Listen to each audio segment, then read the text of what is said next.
Y ya estamos con nuestros primeros invitados. Estamos con Pablo Padilla, escritor, cronista, editor. ¿Cómo estás, Pablo? Muy bien, Antonella. Muchas gracias por la invitación. Y con María de los Ángeles Cerda, periodista, autora de La Espada y la Pared. Por mucho tiempo, además, fue la editora de Rockaxis, la revista. ¿Cómo estás? Muy bien. Fue mi editora un rato. Sí. Yo escribí en Rockaxis un rato. Y ambos escribieron el libro Blanco del Rock Chileno, que ahí lo tiene, lo está mostrando el Qué bueno que lo trajiste porque a mí se me olvidó.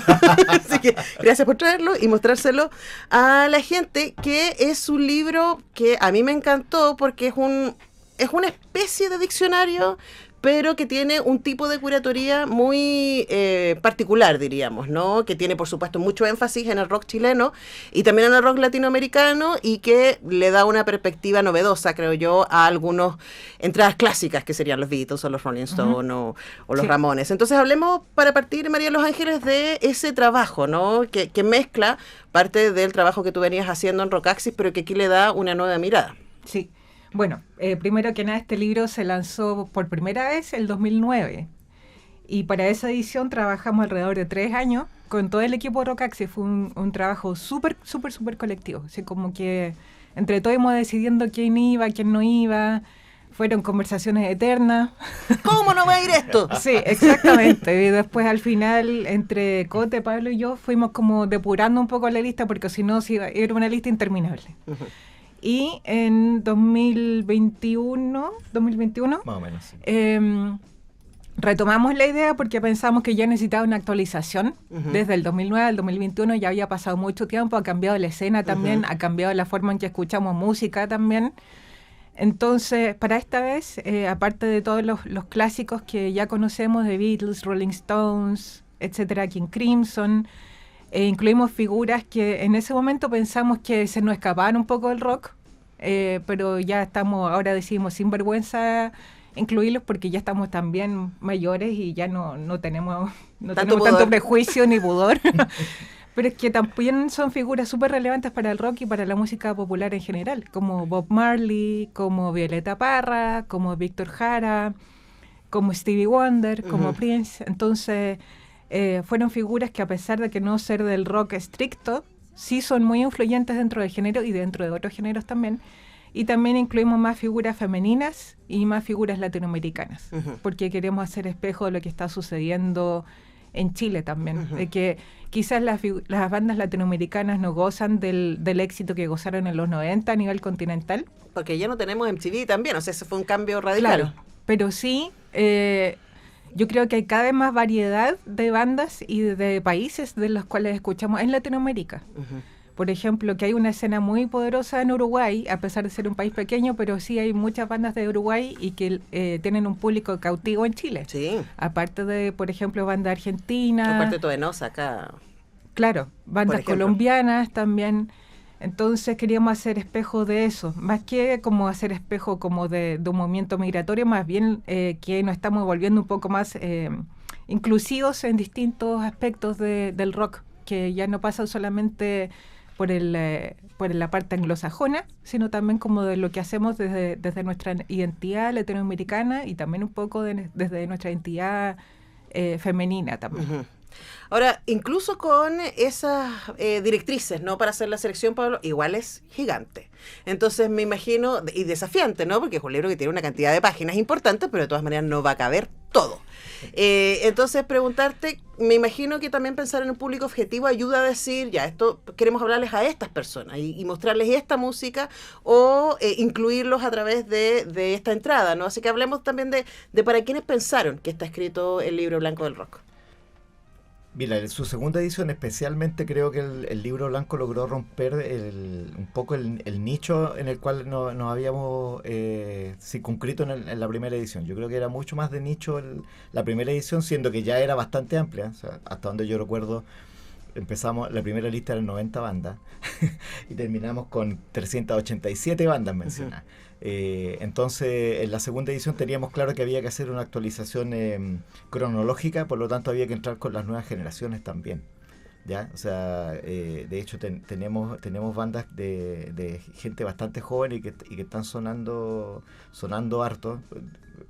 por ejemplo, de Chile está Los Niños del Cerro, ¿ya? Que son bandas veinteañeras, que son veinteañeras y que nosotros la fuimos incluyendo un poco para hablarle también a las nuevas generaciones que están haciendo rock y que están haciendo rock con una mirada a lo mejor mucho más amplia de la que nosotros mismos en su momento tuvimos. Entonces creo que eso fue uno de los desafíos, o sea, no solo pagar ciertas deudas, digamos, con respecto a lo que había quedado del primer libro, sino que también abrirnos lo que estaba pasando ahora y lo que, no solo en cuanto a cultores, sino que el rock evolucionó mucho, se acercó mucho al pop, se acercó a otras tendencias distintas que a lo mejor para nosotros en el 2009 eran pecados, bastante talibanes, ¿cierto? Pero ahora de verdad que tratamos de refrescar mucho más la mirada y más allá de que no sé si estamos en disposición de hacer una tercera edición porque hay harto trabajo, pero si hubiera una tercera edición yo creo que va a pasar lo mismo y vamos a abrirnos a lo mejor a otras texturas, a otras rítmicas y esos son los dos parámetros, o sea, abrirnos estilísticamente y avanzar cronológicamente. Ahora, de nuevo, dijiste una cosa, María Los Ángeles, que me encantó y es como, estamos más viejos. Entonces, por lo mismo, ahí pasan dos cosas, ¿no? Uno se pone menos rígido. Sí. Pareciera que cuando uno es chico es más libre y la verdad es que no. Cuando uno es más chico es mucho más rígido y es más militante. Totalmente. Y con los años empecé a decir, mira, pero al final sí está todo bastante cruzado, ¿no? Entonces pasó esa cosa, ustedes también crecieron y pasado más de una década entre un libro y el otro.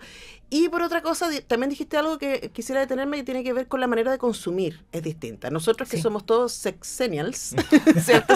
Ese pequeño grupo que está en la X y entre la X y los centennials, nos tocó ver el cambio, o sea, nosotros fuimos desde los que vimos a nuestros papás con vinilo, los que tenían, ¿no?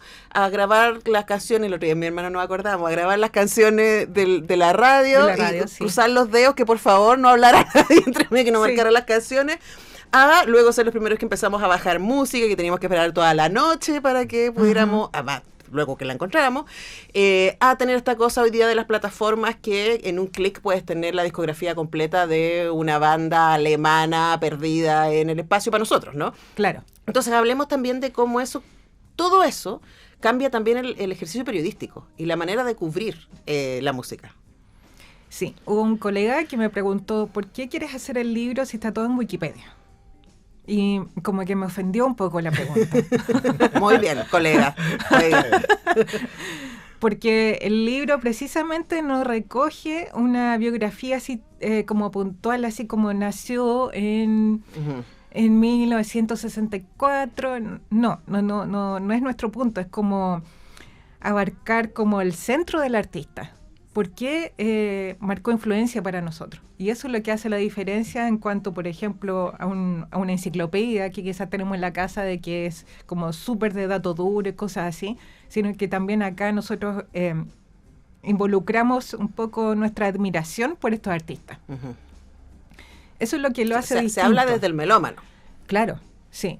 Y a pesar de que, por ejemplo, no nos puede gustar cierto artista, nosotros igual la vamos a respetar porque ha marcado cierta influencia. Como por ejemplo, en un momento yo le decía a Pablo, oye, Bon Jovi es más que lindo, o sea, es lindo, pero su influencia no es por su belleza. Por supuesto, por favor, hablamos de himnos del rock. Claro.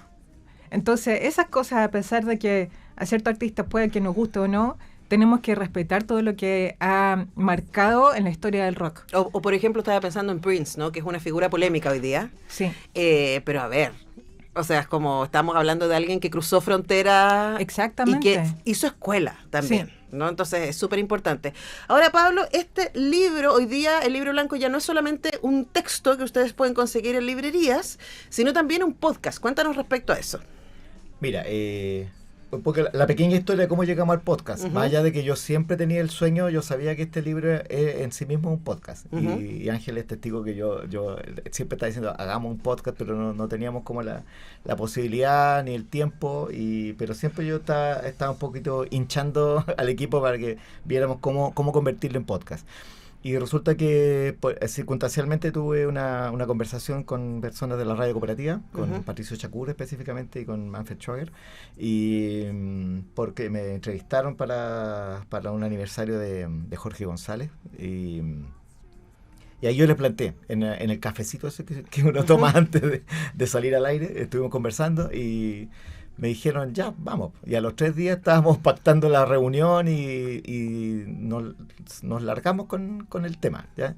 Entonces, de alguna manera, para mí, esto es como, yo creo que esto es como la tercera edición. Sí, Sí. yo creo que estamos haciendo, y de hecho, bueno, Ángeles puede después hablar porque ya estaba revisando los textos antes de salir al aire. Yo creo que esta es la tercera edición, o sea, esta es como la tercera reencarnación del libro para mí, o sea, convertirlo en la oralidad de la radio. Y eso me acabo de dar cuenta en este momento que es como volver al inicio del libro, porque el libro parte con una conversación, parte con conversaciones, porque los que somos adictos al rock hablamos siempre qué banda es mejor o nos recomendamos, a ti que te gusta esto, te va a gustar esto otro, y qué es el sentido que le tratamos de dar al libro. Entonces, convertirlo en algo auditivo, de alguna manera vuelve al libro a su origen y le da otra vida que a mí me tiene bastante entusiasmado. Es muy bonito hacer radio y hacer podcast. Claro que sí. Ahora, estaba viendo que, bueno, pueden encontrarlos en Spotify como el podcast Blanco del Rock, así se llama. Exactamente, Y tengo preguntas acá, porque hay algunos que son muy cortitos y que incluso hablan del mismo artista. Por ejemplo, Jeff Buckley, Ujú. que amamos tantísimo. Hay un podcast muy cortito de 3 minutos que me imagino, no los he escuchado, pero me imagino que son como una presentación, que es el texto que tienen ahí. Y luego, por ejemplo, hay unas conversas de rock dedicado a Jeff Buckley también, que ese dura 28 minutos. Entonces, Sí. Cuéntame respecto a ambos formatos. El formato en general es el audiolibro, Ujú. en que se leen cada una de las entradas del libro. Y esas duran más o menos. Y, claro, ahí dependiendo 3, de la 5 minutos. extensión del texto, claro, 2, 3 minutos, hay algunos un poquito más largos. Como Bon Jovi tiene 4 minutos y Bowie tiene 6. Sí, exactamente. No tengo ningún pero al respecto. Y son musicalizados también. O sea, comienza con una cita del artista, tiene una postproducción maravillosa de Cooperativa, lo hacen muy bien, intercalan con canciones. Entonces el producto, para alguien que no conoce al artista y escucha este podcast, este episodio cortito de 2 minutos, es decir, te va a dar una idea muy completa de quién es el artista. Esos son los episodios breves. Los episodios de 25, 28 minutos son los episodios de las conversas del rock, en que hablamos con Jorge Lira y nos ponemos a divagar sobre diversos temas. Hicimos un primer ciclo en que hacíamos como las polaridades del rock, como por ejemplo single o larga duración, Con o sin guitarra. con o sin guitarra, etcétera. ¿Existe el rock sin guitarras? Oh. Sí, existe. Sí. Bueno, por eso Por tremenda eso pregunta. escuchen el podcast.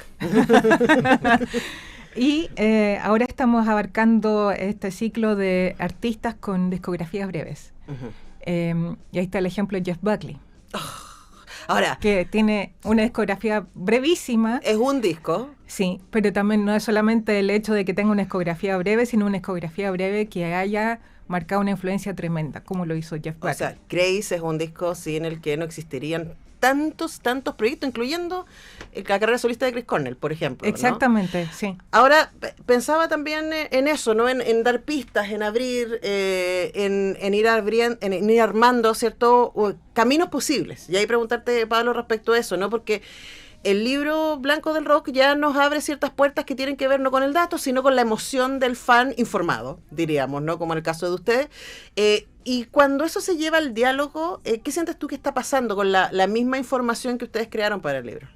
Mira, en el diálogo está pasando y me doy cuenta de que es bastante diferente al audiolibro, porque el audiolibro, el texto, como está, lo estamos revisando, evidentemente, lo revisa más que nada Ángeles, que por eso digo que es la tercera edición, ¿cierto? Es el texto, o sea, si usted no quiere comprar el libro, escuche el podcast completo y de aquí a unos par de años más ya lo habrá escuchado entero.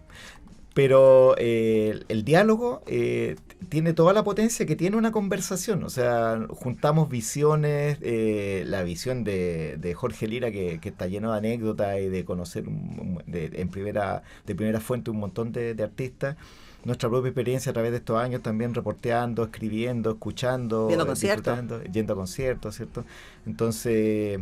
Y tiene esa gracia, y yo me he dado cuenta también de que sucede que en esa conversación muchas veces uno revisa el contenido y la mayor parte de las veces no está en el libro.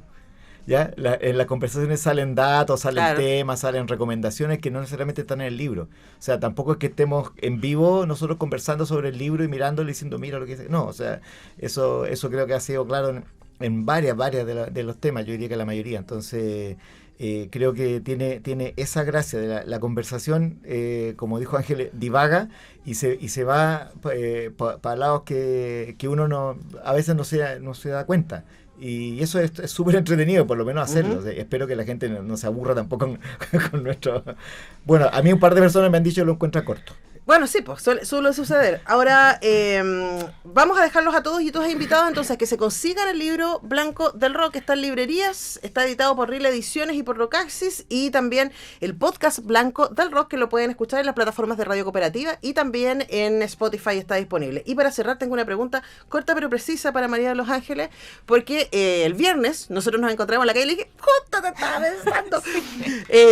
Porque el viernes nosotros celebramos nuestros primeros 4 meses lanzando este espacio que ha sido mi obsesión en las últimas semanas, que se llama Órbita Progresiva, en donde vamos a tenemos a Reinero Guerrero de anfitrión, y todos los meses vamos a tener a un curador invitado que está recomendando algunas de sus canciones prog favoritas. Este mes es Francisco Ortega, lo pueden escuchar de 10 a 12 de la noche, y en octubre María de los Ángeles Cerda va a ser nuestra invitada. Y para cerrar, María de los Ángeles, ¿por qué crees que hay tanto prog que se hace en Chile y también tantos oyentes? O sea, el hecho de que, por ejemplo, Porcupine Tree venga a Santiago y no haga gira latinoamericana, venga a Santiago y se vaya. King Crimson lo mismo, ¿no? ¿Qué hay acá? Hay varios factores, yo creo. Uno, que Chile tiene como una tradición de rock progresivo. Y no lo sabemos, no lo tenemos como asumido todavía. Los Jaivas, los Blobs, Congresos. Los Blobs, Congresos. Vidrio Quebrado. Todo eso. Ajá.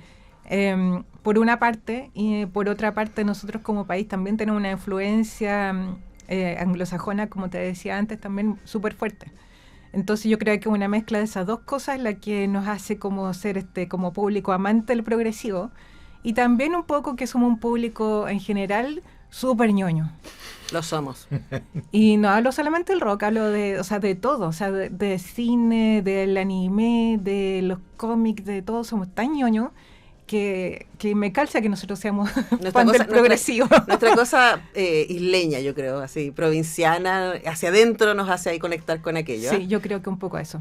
Bueno, les invitamos a que escuchen desde ya. El viernes estrenamos, pero vamos todos los días de 10 a 12 de la noche, haciéndole un cariño a la comunidad prog que no tiene casa. Sí. Porque las radios del rock en FM poco espacio le dan al prog porque, claro, es más experimental y canciones de 20 minutos, es difícil que las puedan poner en una radio comercial, pero en Radio UNIAC podemos. Así que de 10 a 12 de la noche escuchen Órbita Progresiva este mes con Francisco Ortega de curador invitado, y a partir de octubre van a escuchar las recomendaciones de nuestra invitada María de los Ángeles Cerda, y estamos muy emocionadas. Gracias, Pablo, gracias, María de los Ángeles, por venir. Gracias, Antonella, gracias a a todo el personal, gracias a UNIAC. Nosotros vamos a la pausa y al regreso celebramos el aniversario Teatro del Puente.